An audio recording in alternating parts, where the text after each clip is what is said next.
like, subscribe, lalu tekan tombol lonceng notifikasinya. Terima kasih. Kita sambut dulu, kita pakai mars bela Islam. Al-Quran imam kami, Al-Quran pedoman. Kita sambut dulu kita. Suaranya keluarin. Al-Quran satukan kami, Al-Quran imam kami, Al-Quran pedoman kami, Al-Quran petunjuk kami. Semuanya aksi bela Islam. Angkat tangan, semua angkat tangannya.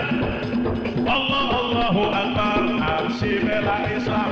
Semua angkat tangannya, semua semangat.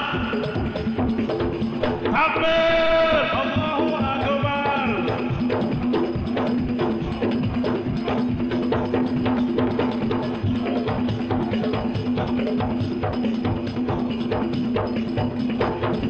Al-Quran, orang keras, Al-Quran pedoman.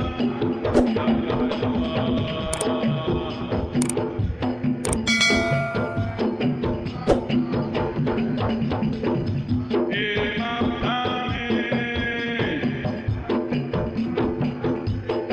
Al-Quran petunjuk kami, Al-Quran satukan kami. Aksi bela Islam. Allah, Allahu Akbar. Aksi bela Islam. Semua angkat tangannya, semua angkat tangan. Takbir, Allahu Akbar. Allahu Akbar.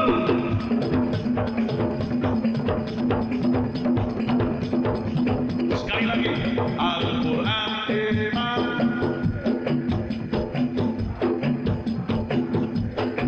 Al-Quran petunjuk kami, Al-Quran imam kami, Al-Quran petunjuk kami. Semua aksi bela Islam, aksi bela Islam, aksi bela Islam, aksi bela Islam. Semua angkat tangannya. Takbir. Allahu Akbar, Allahu Akbar. Beri jalan Ahlan wa pada sahlan. ibu-ibu, beri jalan agar para guru-guru kita lancar menuju panggung ini. Semuanya tetap duduk, semuanya tetap duduk, semuanya yang tertib duduk.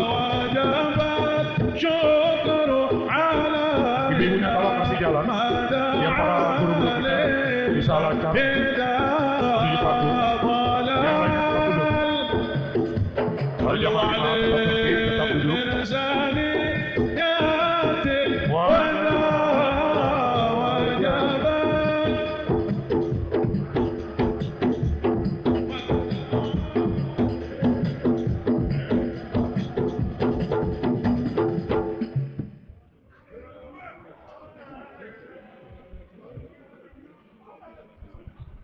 Semuanya duduk tertib, semua duduk tertib teratur. Semua duduk. Assalamualaikum warahmatullahi wabarakatuh. Bismillah, walhamdulillah, wassalatu wassalamu ala rasulillah wa ala alihi wa sahbihi wa mawalah. Ahiba'il kiram, usikum jami'a wa nafsi bi taqwallah wa bi ta'ati Rasulillah sallallahu alaihi wa alihi wa sahbihi wa sallam. Fa nas'alullah subhanahu wa ta'ala ay yahdiyana ila siratikal mustaqim wa yaj'alana minal muttaqin wa yudkhilana jannatahu jannatal na'im bihaqqi sayyidil mursalin walhamdulillahi rabbil alamin. Taqabbalallahu minna wa minkum fa taqabbal ya karim. Kepada para habaib, para alim ulama, para kiai, para ustadz, segenap tokoh masyarakat setempat, wabil khusus kepada segenap panitia penyelenggara yang telah bekerja keras untuk mensukseskan acara ini, yang telah mengorbankan tenaganya, pikirannya, hartanya. Semoga diberikan ganjaran berlipat ganda oleh Allah Subhanahu wa taala.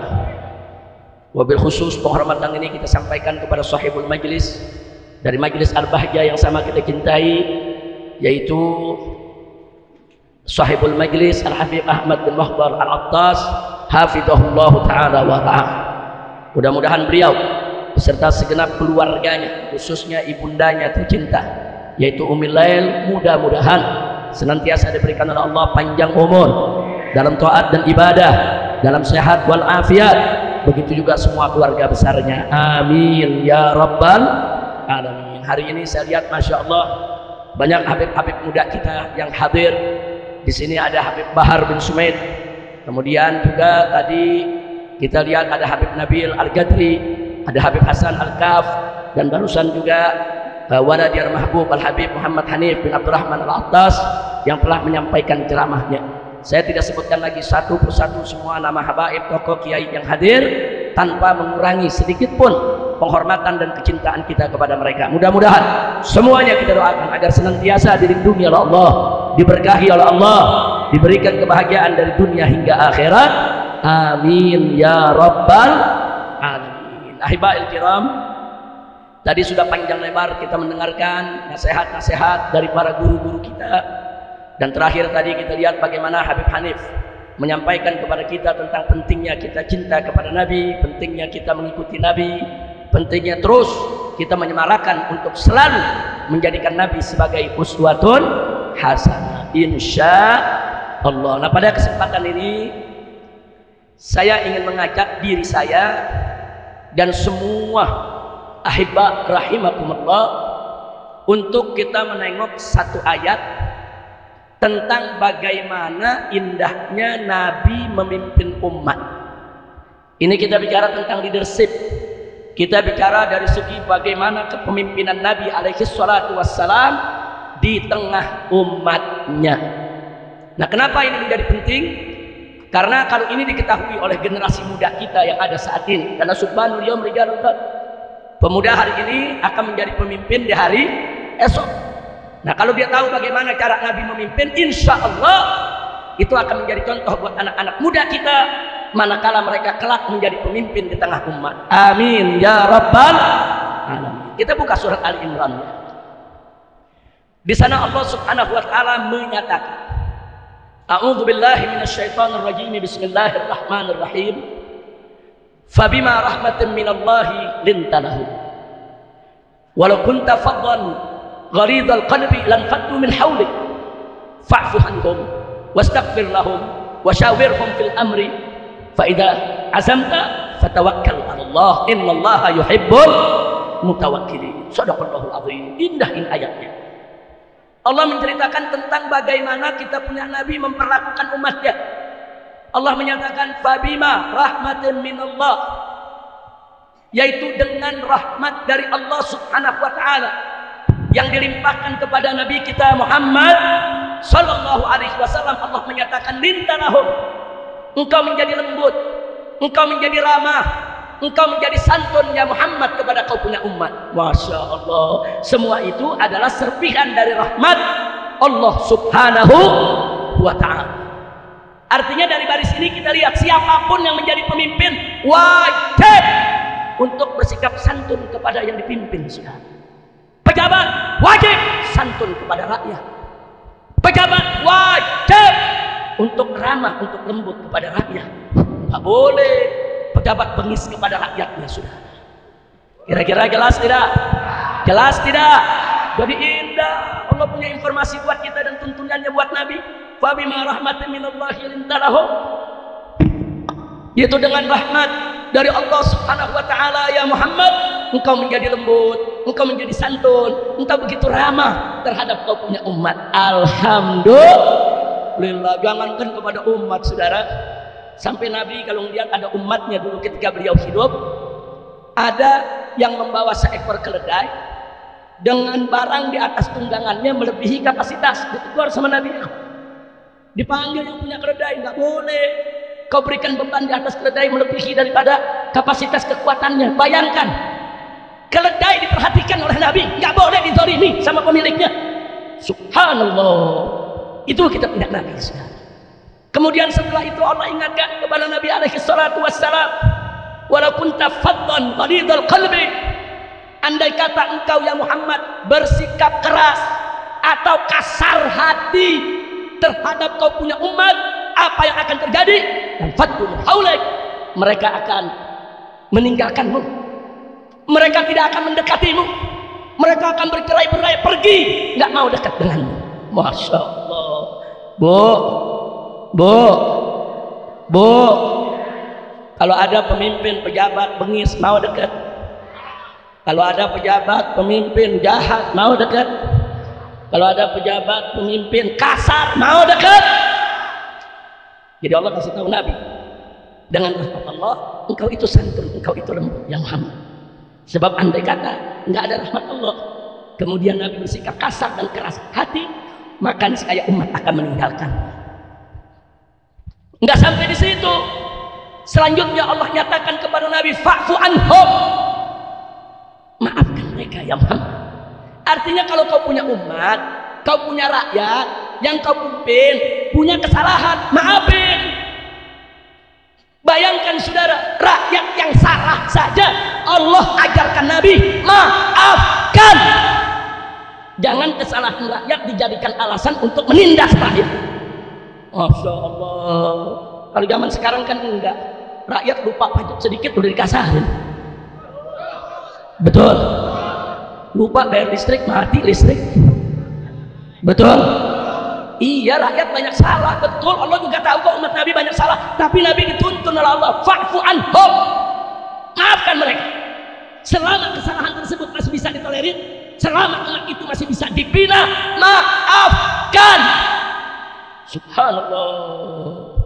Jadi rakyat yang salah aja Nabi disuruh maafin, apalagi yang nggak salah, saudara.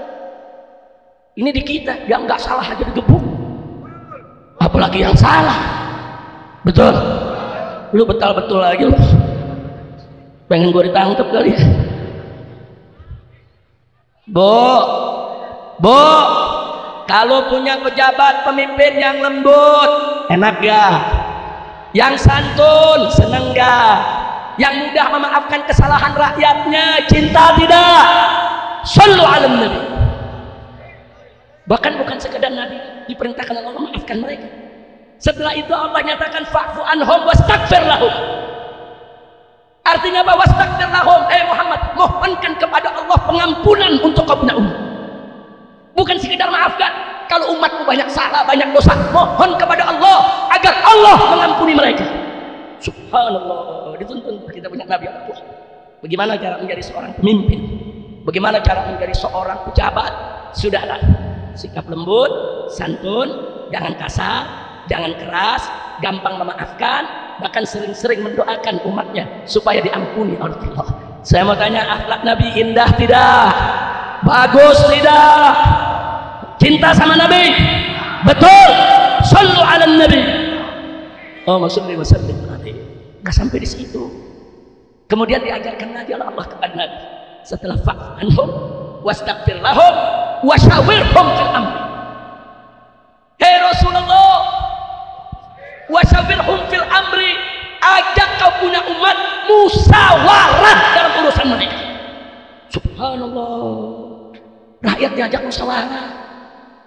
Oh, ada rakyat rumahnya mau digusur karena mau ada pelebaran jalan untuk kepentingan umum. Boleh, nggak apa-apa digusur, tapi ajak musyawarah. Bagaimana cara gusurnya? Di mana mau dipindahkannya? Berapa ganti untungnya? Sampai si rakyat ridho, saudara. Si rakyat ridho, pemerintahnya senang, jalankan penggusuran, saudara. Betul? Betul? Kalau mau merelokasi umat, mau dipindahkan, boleh, boleh. Bukan nggak boleh, saudara. Kalau ada kepentingan yang lebih utama, ada kepentingan yang lebih besar, silakan gusur umat, silakan pindahkan umat, tapi wajib wasyawirhum. Ajak mereka musyawarah, tanyakan mereka bagaimana kemauan mereka, bujuk sampai mereka ridho. Nggak boleh mereka disalimi, nggak boleh mereka ditindas, nggak boleh saudara mereka diperlakukan apalagi sampai ditangkepin, udah dimasukin ke mobil, dianjing-anjingin. Apa? Pemimpin nggak begitu, saudara. Nggak boleh. Nah, jadi apa yang kita lagi saksikan saat ini, saudara, ini adalah kehancuran daripada kepribadian kepemimpinan, atau dengan kata lain, kita sedang mengalami darurat kepemimpinan. Kita butuh pemimpin seperti yang dicontohkan oleh Nabi, pemimpin yang santun, pemimpin yang baik, pemimpin yang cinta rakyat, pemimpin yang tidak menindas rakyat, pemimpin yang mengajak musyawarah rakyatnya, pemimpin yang gampang memaafkan, pemimpin yang mendoakan rakyatnya dengan kebaikan, bukan pemimpin yang menyusahkan rakyat, saudara. Bukan. Jangan negara, saudara, dijadikan musuh rakyat. Saudara, negara tanpa rakyat nggak ada negara, saudara. Nggak ada.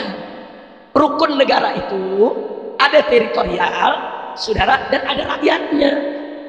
Kalau nggak ada rakyatnya jadi negara tidak? Enggak. Jadi rakyat itu salah satu rukun terpenting berdirinya sebuah negara. Maka itu rakyat nggak boleh dizolimi, saudara. Saya bicara begini sekali lagi, bukan digusur nggak boleh, bukan, boleh. Boleh, dalam Islam boleh. Boleh digusur, boleh dilebarin jalan, umat boleh dipindah dari satu kampung ke kampung lain, boleh. Tapi nggak boleh ada pemaksaan, nggak boleh ada hukum paksa, saudara.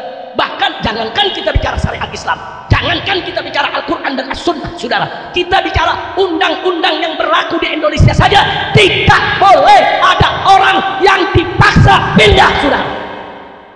Di samping saya ada pengacara saya, coba tunjukkan Habib Ali. Saya tunjukkan, saudara. Ini ada Undang-Undang Republik Indonesia nomor 26 tahun 2000, saudara. Di sini menimbang, mengingat, dan seterusnya sampai memutuskan. Kita masuk pasal ke-9, saudara. Di sini disebutkan kejahatan terhadap kemanusiaan sebagaimana dimaksud dalam pasal 7 huruf B adalah salah satu perbuatan yang dilakukan sebagai bagian dari serangan yang meluas atau sistematik yang diketahuinya. Ini pasal 9 huruf D, A, B, C, D, saudara. Selanjutnya, bahwa serangan tersebut ditujukan secara langsung terhadap penduduk sipil. Jadi kalau ada serangan secara sistematis yang dilakukan oleh satu pihak, saudara, langsung diarahkan, ditargetkan kepada penduduk sipil, berupa 1 pembunuhan, atau 2 pemusnahan, atau 3 perbudakan, atau yang keempat pengusiran atau pemindahan penduduk secara paksa. Ada di sini. Artinya apa? Kalau ada pihak yang memaksa penduduk dipindah secara paksa, dia melakukan pelanggaran HAM berat. Ini undang-undangnya. Kalau kita mau bicara ayat Al-Quran, hadis Nabi, wah, udah nggak hitung soal keadilan, saudara.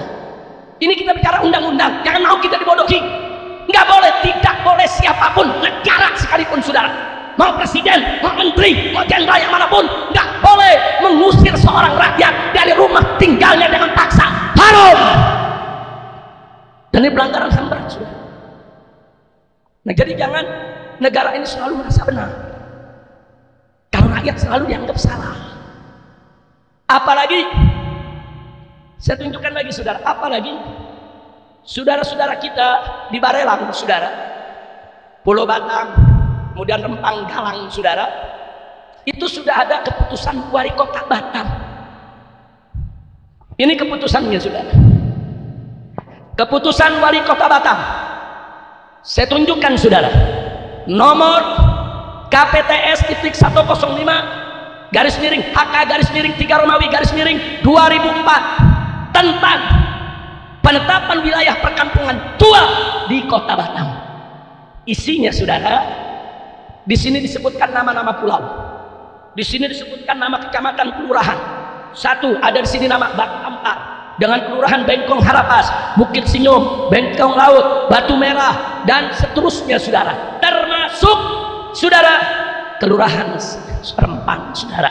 Semua nama desa yang ditulis di sini, saudara, dinyatakan dilindungi, budayanya tidak boleh dirubah, tidak boleh diganggu. Saudara, ini keputusan wali kota Batam tahun 2004, baru kemarin dia dapat cagar budaya. Desa-desa itu disebut perkampungan tua. Kenapa disebut perkampungan tua? Itu perkampungan bersejarah bagi masyarakat Melayu. Sudah. Terakhir saya baca buku sejarah masyarakat Melayu, saudara. Kalau kemarin saya masih dapat informasi di Rempang dan sekitarnya masyarakat tinggal di situ tahun 1800-an. Ternyata masyarakat sudah tinggal di situ dari tahun 1700-an. 1720 mereka mulai masuk ke pulau-pulau tersebut. Kenapa? Karena diperintahkan oleh Raja Ali Haji. Raja Ali Haji ini seorang sastrawan Melayu dan dia seorang raja. Itu rakyat disebar di beberapa pulau dari tahun 1720 untuk apa? Menjadi benteng. Jangan sampai ada kapal-kapal asing masuk, saudara. Begitu tahun 1780, betul, tentara Belanda masuk, saudara.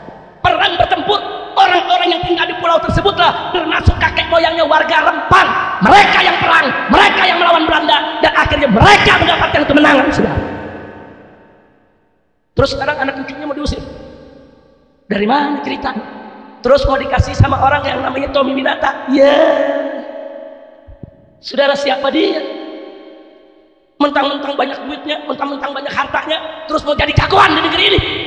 Dia mau beli semua pejabat untuk diadu dengan rakyat. Kurang ajar. Saya ingatkan kepada semua naga-naga, saudara. Semua naga-naga, jaga sikapmu. Jangan ganggu pribumi, jangan ganggu umat Islam. Kalau kalian terus mengganggu umat Islam, besok kalian akan jadi cacing, bukan naga lagi, saudara. Saya mau tanya semua, siap jadikan naga sebagai cacing? Takbir!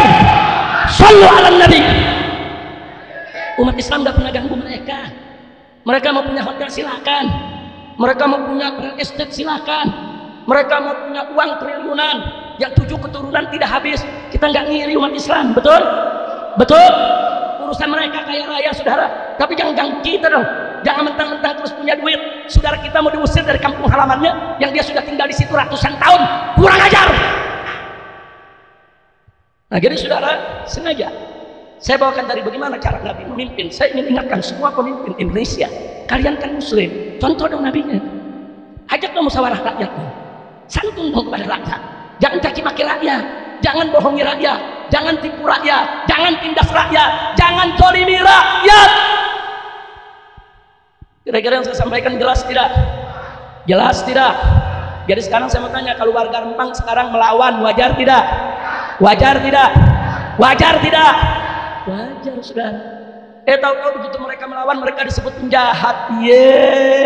Yang penjahat bukan mereka, lu yang jadi penjahat. Yang ngusir masyarakat yang penjahat, betul. Oligarki yang zalim yang penjahat, betul. Oligarki busuk yang penjahat, betul. Takbir. Tadi pagi saya sempat kaget, saudara.